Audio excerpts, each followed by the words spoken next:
네, 건강 톡톡 시간입니다. 지난 1월 국내에서 가장 작은 몸무게 302g으로 태어난 사랑이가 지난주에 퇴원해 많은 감동을 줬는데요. 네, 사랑양의 이 1%의 기적에는 부모와 의료진의 눈물겨운 노력이 있었습니다. 못다한 이야기를 오늘 박광식 의학 전문 기자와 함께 나눠보겠습니다. 보신 분들도 계시겠지만 사랑이 출생부터 퇴원까지 한번 정리를 해볼까요? 네, 일단 아기 이름이 이사랑입니다. 그래서 지난 1월 키 21.5cm 그리고 몸무게 302g, 국내에서 가장 작은 아기로 태어나서요. 169일 만에 건강하게 퇴원했습니다. 출산 예정일보다 거의 넉 달 일찍 태어나서요. 생존이 처음에는 불투명했습니다.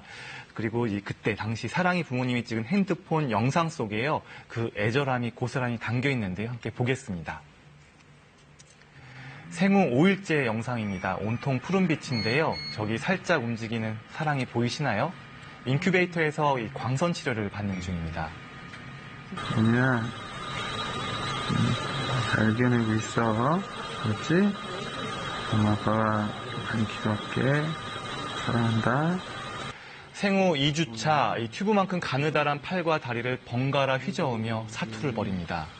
작은 체구에 심장 박동 센서, 산소 수치 센서, 수액관, 인공호흡기 등 각종 줄들이 연결돼 있습니다.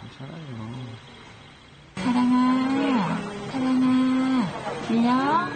사랑아. 태어난 지 2개월째, 이젠 작은 손으로 얼굴을 가리기도 하고요. 또 사랑이가 큰 눈으로 엄마와 아빠를 말똥말똥 쳐다봅니다. 마침내 생후 5개월을 넘긴 지난 12일, 신생아 집중치료를 끝내고 건강한 모습으로 퇴원했습니다. 이젠 키가 42cm, 몸무게 3kg으로 키는 2배, 몸무게는 10배 늘어 집으로 가게 된 겁니다. 받은 사랑이 너무 많다는 사랑의 어머니께 소감을 물어봤는데요. 한번 들어보시죠. 되게 큰 사람들이야.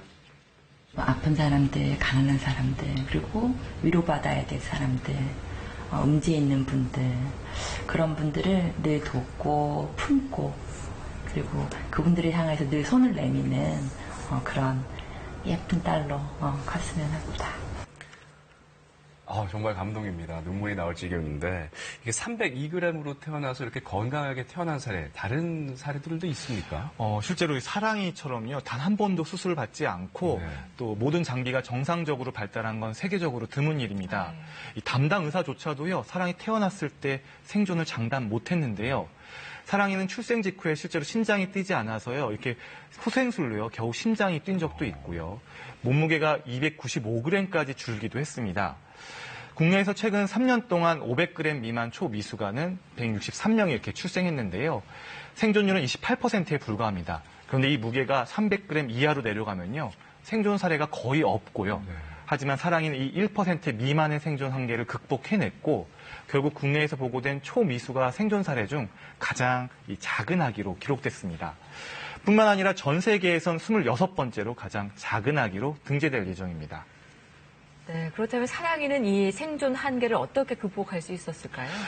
신생아 집중치료를 담당했던 의료진의 노력과 또 부모님의 헌신, 그리고 사랑이의 생명력이 어우러진 결과인데요.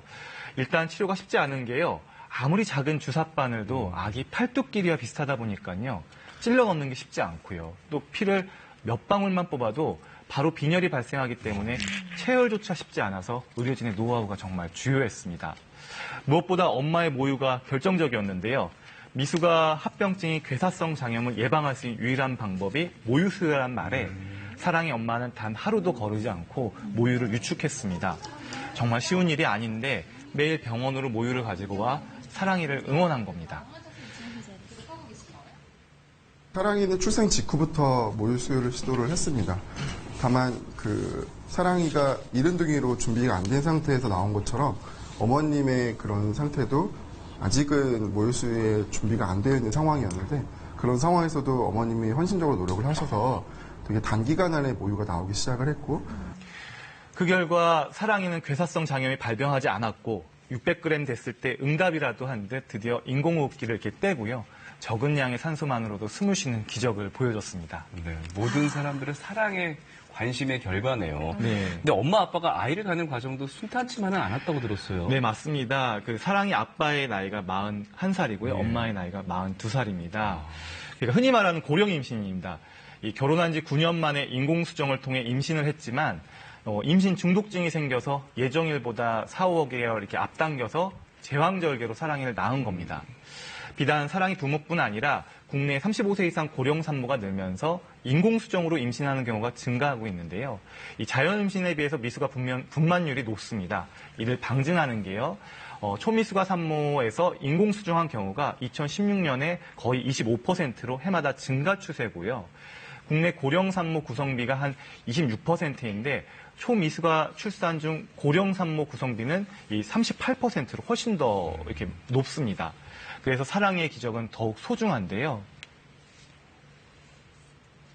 저희 집사람도 동안이지만 초고령 임산부입니다. 그래서 인공수정을 통해 임신해서 또 인큐베이터까지 이렇게 거쳐서 정말 요새 말하는 그렇게 결혼을 늦게 하고 또 아이도 이렇게 늦게 갖고 어렵게 얻었는데 우리 같은 정말 그 나이든 부부도 할 수 있다라는 거를 보여주고 최근 국내 출산율은 급감하는 반면 산모 고령화 또 인공임신 증가로 미수가 출산율이 높아지는 상황입니다.